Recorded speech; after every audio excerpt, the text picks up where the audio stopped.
You ask Tiger to calculate. This deals with linear inequalities with one unknown. The final result is x equal or greater than negative 72. Let's solve it step by step. Isolate the x. Multiply both sides by 6.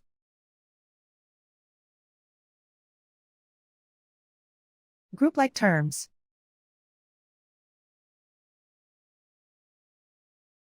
Multiply the coefficients.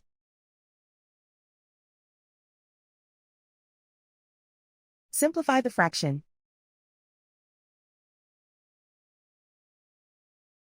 Simplify the arithmetic.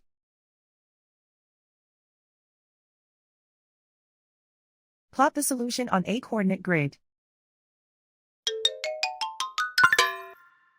And so the final result is x equal or greater than negative 72.